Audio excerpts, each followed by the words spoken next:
Middle Ground is a social experiment that brings humans with opposing beliefs or experiences together. These discussions may contain viewpoints that are the result of misinformation. Remember to seek out experts and to be critical of your own biases while forming an opinion. Please see the humanity in each participant, and as always, we encourage empathy.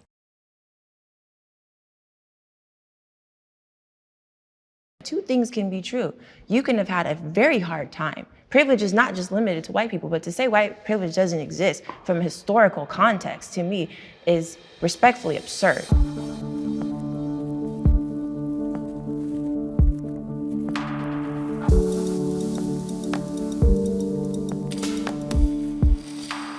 Step forward if you agree with the prompt. White people also experience racism.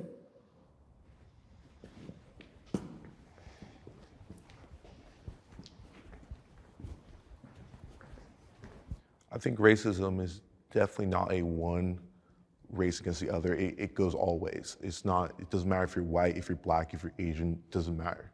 You could experience racism no matter what color your skin is. I think that people have a propensity to kind of have an aversion towards what's different from them.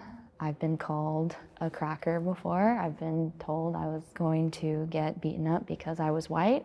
I would argue that on a systemic level, white people don't experience racism the same way a lot of other races experience racism. But I would say on an individual level, any group is capable of being racist towards another group as well. So the argument against this position frequently is that racism is a system, not a sentiment in the United States. And I agree with that really strongly, but at the same time I'm Jewish and racially white and have definitely experienced racism, discrimination. The paradox is that most of that racism is coming from white people or European society, white nationalism, etc. that's directed at Jews. So I'm Dane and I'm Jewish. I'm proud of being Jewish and being connected to an ancient religion and culture, but I'm not proud to be white, I would say. White privilege, I think, is an aspect of American society. I think it exists. When I go to a job interview, I don't have to worry about my hairstyle or the way I normally speak or my name. And that's something perhaps a black person would have to worry about. Can the disagreeer step forward?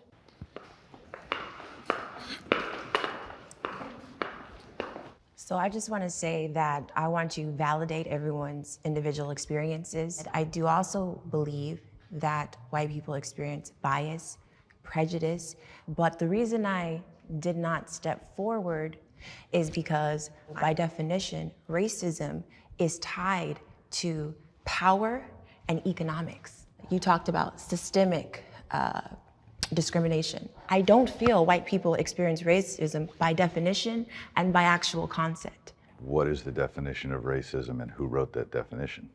In the late 1500s, early 1600s, there was slavery. They started bringing over slaves, but there was really no concept of classifying people in terms of race. It's just we're bringing these people over and they're slaves. What ended up happening is some of the slave owners who were white started mixing with some of the slaves. And now here you have these black people that look like the people that are owning things. So they're like, whoa, whoa, whoa, whoa. The theory of race was formed to classify a group of people who would be lesser than and have less economic power, and this would be imposed against them for hundreds of years. So that has not been the white experience in this country, but it does not invalidate the things that white people experience. It's just not racism by definition. Is it prejudice? Is it bias? Is it wrong? Yes. Mine is simple. If one person treats another person differently because of the color of their skin, to me that's racism. I will tell you that I was stopped by the police plenty of times when I was a young man, and I will also tell you that I then decided to spend 35 years as a policeman. I'll tell you that I stopped lots of kids coming home from school. Depending on who it was that I stopped, the first thing out of their mouth would be, "You only stopped me because I'm black."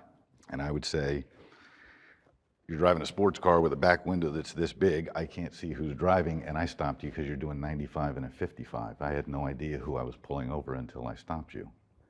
Now, if I treat you differently because you're black, then I'm a racist.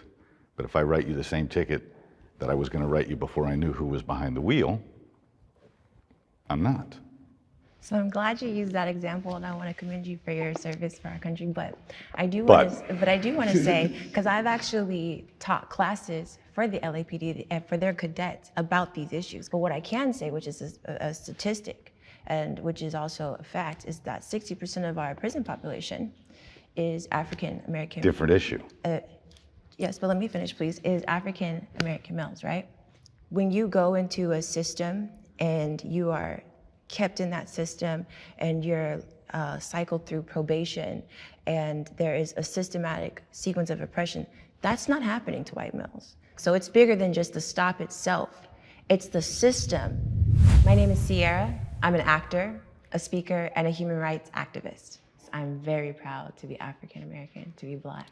The challenges that come with being Black, also being a Black woman, are very real. I'm at a place in my life where I'm acknowledging these things are real, discrimination is real, the systematic oppression of Black people is very real, but I will succeed in spite of that. The police force is foundationally racist.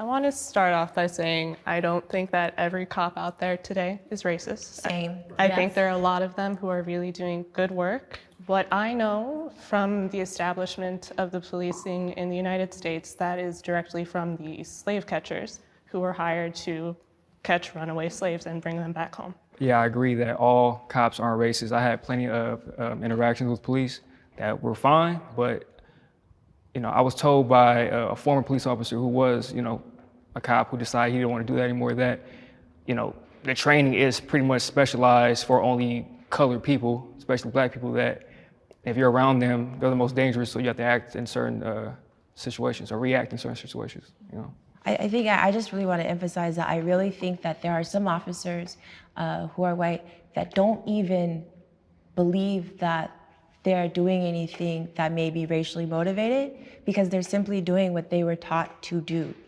I come from a police family, and I'd like to add they do offer diversity trainings in the academy. So either it needs to be more extensive, or maybe we need to take it a step back and fix the selection process, because that process could be inherently racist.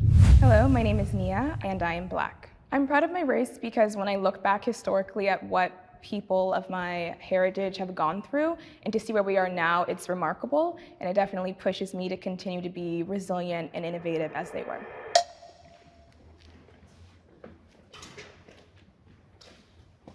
Historically, people formed groups, villages. Some people were hunters, some people were farmers, and then you had whoever was going to protect the group.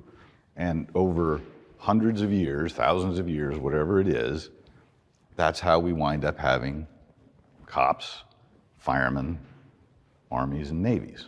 Community policing as a theory is a good idea. As a practice, it has some hiccups. When I show up at your house because you and your husband got into it and he beats you up and I'm friends with him, so do I want to take him to jail? He's my friend. Or I live in the same neighborhood and I go deal with some guy who's a really bad dude and he says, I know where you live, I know where your kids are. So to some degree, we have to have a little separation. This is going to get into a hot button topic, but I will tell you that, when I watched the horrible video of George Floyd, I will tell you that I can justify many of the things that happened, but I cannot justify 9 minutes on his neck or back. But what I can also tell you is I, as a policeman, and this is my personal opinion, only two, the officer who was on him for 9 minutes, he probably spent too much time in the same neighborhood dealing with the same problems over and over again that he became jaded.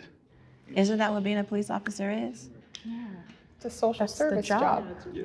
And you're assigned to that district, to that community. But I think you need to move around so that you get to see other things. You don't become that jaded. The police, no matter what your race is, we have to be integrated all together with the community. And it doesn't have to be community policing, but we all have to understand each other more. I think cultural competency would be very helpful. Like, that's my issue. Whether or not the foundations of the police force was or still was racist, now we can change that, but it starts with cops. Like, at the end of the day, it's the bad police officers that are our issue. Not all police officers, but the bad police officers, we need to vet them out, and the good police officers, we need to, encourage them to be amongst the community. How do we vet them out? By making the police unions accountable, because I feel like that demographic of officers, they're actually making things a lot worse for the other officers that are actually just trying to do their job. I think that we need to get some type of real accountability. That I don't think the police should be policing themselves. So when those cops that aren't upholding their oath, they can be properly removed instead of getting all of these passes. The bad police officers, I hate the term like the bad apple. It's like, no, you're a faulty grenade. Like, you're ruining your whole department reputation. I feel like I was held up to higher standards working at Whole Foods sometimes. I got 3 chances out, but like Derek had so many. 17 reports before George Floyd. 17 reports. It's like, get him out of there. What are you guys doing? Do you think police officers, and I genuinely am curious, do you think they should get paid more? I think police officers should get paid more. I also think police officers should do less. Why do I get sent to all of the mental health cases? Why do I get sent to all of these things? Now, I'll tell you why I get sent to them, is because we'll stop sending the police there, and then something horrible and tragic is gonna happen, and they're gonna say, why didn't we have a cop there? Do you think we need to have different divisions like mental health and just other, or maybe even specific police that are just for the schools? Like, do you think that that would help with a lot of the issues? No. We do have specialized police officers in certain things, but if we keep specializing and we get so compartmentalized that I can't go, I'm right across the street from you when you're screaming for help. Yeah. That's not what I do. Got to go find the guy that deals with screaming women or whatever it is. My name is Jimmy, and I am a retired police officer. I'm not going to tell you that there are no racists on the police department. I don't think blacks were historically treated fairly under the law. I think that we have made great progress, great strides. I think we have to continue to get better, but I also think we probably see racism to this day in places where it maybe isn't. I sometimes wish I was a different race.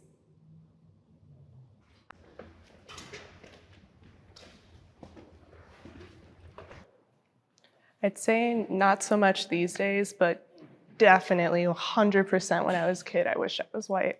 I grew up with my white mom. I didn't see my black side of my family after a certain point. I grew up in a small town. I was often the only student of color, definitely the only black kid. And I had this kinky hair. I couldn't figure out how to work with it. And everybody also would call me an Oreo. It was always just being othered. And so being a kid, you just want to fit in.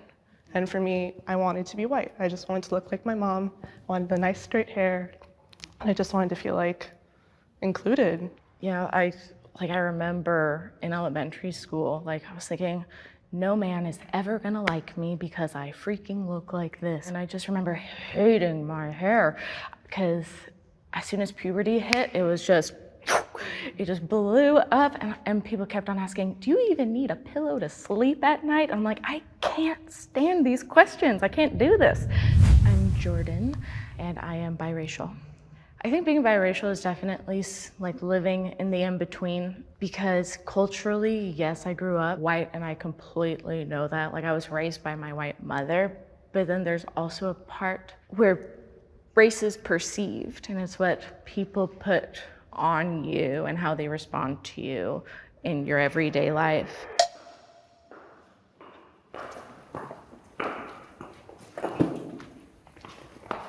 It's so interesting because I grew up in predominantly non-Black communities, And for some reason, still like being the minority at home in the family, as well as in school and in the world, I was always so proud to be Black. I actually really yearned to be around other Black people. So thankfully in college, that was an experience where even though we made up a small community, I was still able to, okay, this is like people that look like me. I was in the military for 6 years, and I was usually the only Jew in my battalion.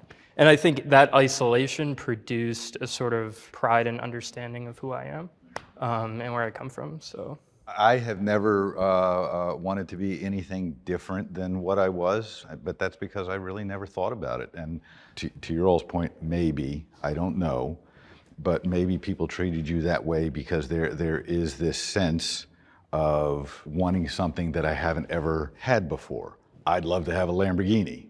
You know what I mean? It's different than any other car I've ever had. It's different than what I grew up with. I think personally for me, I was actually adopted by white parents in very diverse family.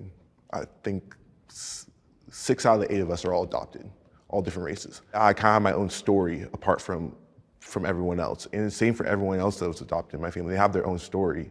I always had pride in it, but at the same time, my parents are my parents no matter the color of their skin. It's the people who raised me, and they raised me just to not look at it through the lens of race, and that's what I've always done, and I've never wanted to change my race at all either. I'm Joshua, and I'm Black.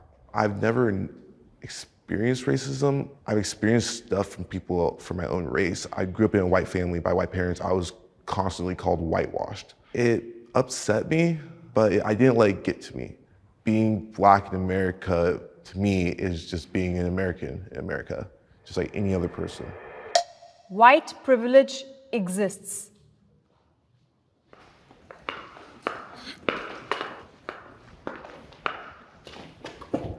I mean, America was founded by white people, for white people at the time. All of the institutions were designed to benefit white people.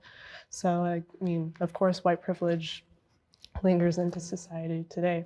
You can't deny that.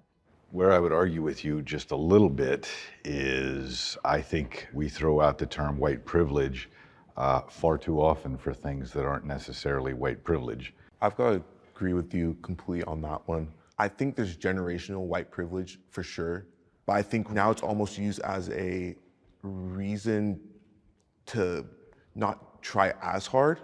If we stop doing that, just really like work for it and not use white privilege as an excuse, then we could really get somewhere as in the Black community. I would respectfully disagree. Like, all of that is true to an extent. Like, I graduated university during the pandemic, the height of it. I went abroad for university, I got 2 degrees, I graduated with honors, learned to speak 2 languages. I should have been able to get a job right away, right? No. It took me 9 months before I was able to get a job, had to go completely outside of my field. But then when I looked at all of my white colleagues who were in my program, all of them were hired immediately. I need to introduce you to my daughter. She's white. Took her a long time. And I'm not saying that, I'm saying just— she didn't get her job in what her degree is in either. I respect that, but my point is saying, me comparing myself to the white students who were directly in my position, they're successful, I'm not.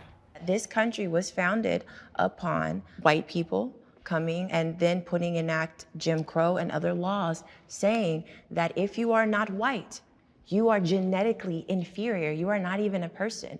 And some of those laws are still, and those systems are still in place today. 2 things can be true.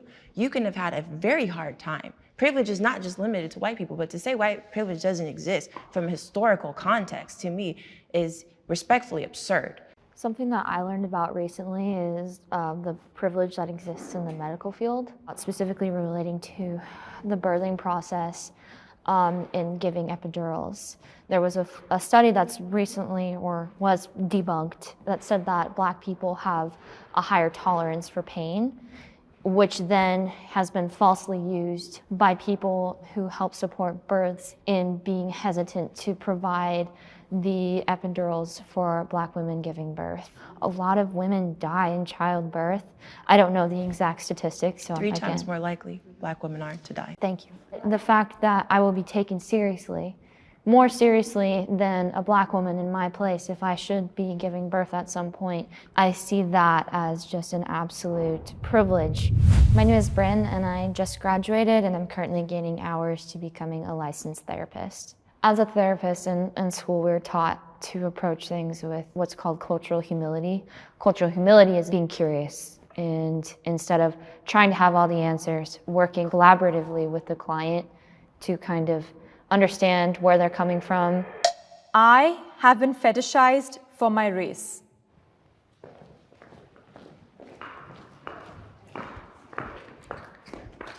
You know, the standard one, oh, you're pretty for a Black girl. I'm like, that's not a compliment. That's so weird to say. And like one of the go-to pickup lines for men, they're like, oh my God, what are you? I'm like, this is not cute. I'm tired of having this conversation. This is lame. Yes, I know I have green eyes, hazel eyes. Like, let's move on. I think Black women in particular are just extremely sexualized and fetishized. Every day I go out, I'm making sure that my outfit is, okay, because I don't want to draw certain attention. The way I wear my hair, if it's in an afro, if it's in puffs, if it's in braids, I'm going to get treated differently. Every single day, something happens.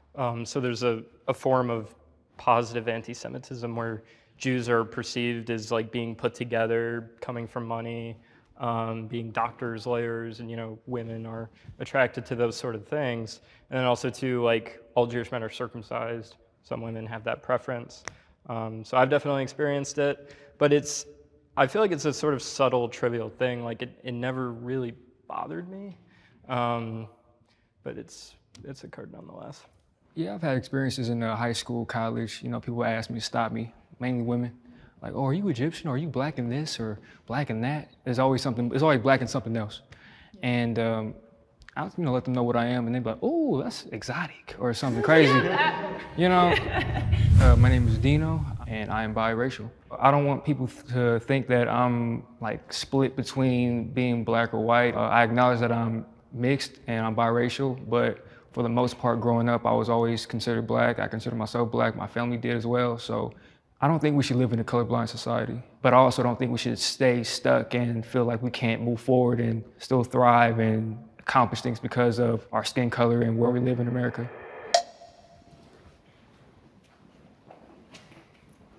I would just have a question for everyone who stepped forward.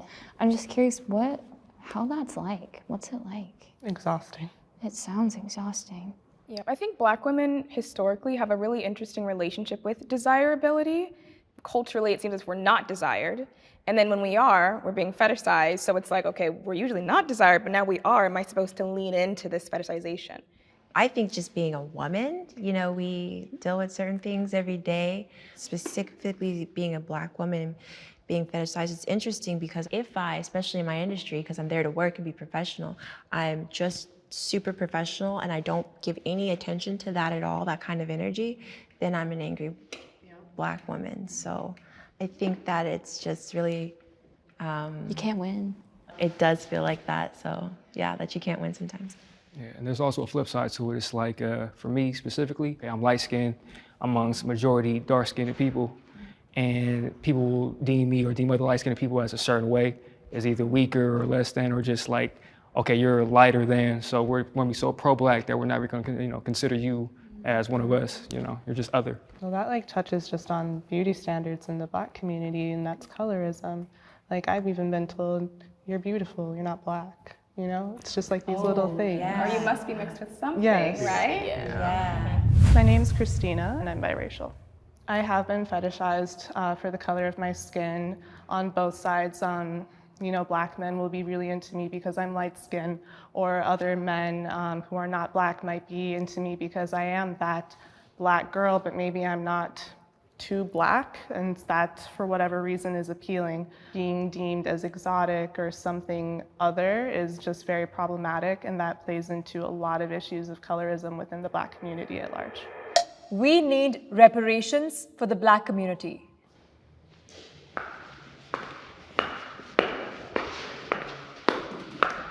I don't think people need individualized paychecks. Like I don't think that's gonna work. But I think pouring funds into communities who could really use it, building jobs there, more education there, like more opportunities would do so much. Like, that's how I see it should be. Anytime that Black communities in the US tried to, you know, pull themselves up by the bootstraps, they were attacked. Like, I think it was in Tulsa, they bombed the city. Black Wall Street, it was completely destroyed. So again, something needs to be done. When the Civil War ended, there was a representative from Ohio, I can't remember his name, but he was a radical Republican and advocated for the phrase 40 acres and a mule for every emancipated slave. So there was supposed to be reparations, and there never was. And I think especially as a Jewish person, I mean, Jews received reparations for the Holocaust and are still receiving them. And in my mind, there's no amount of money that will ever undo the wrong of the Holocaust. So that you could, all the money in the world will never make it right. But I think the idea and principle of reparations is good. Logistically, I don't know how it would happen.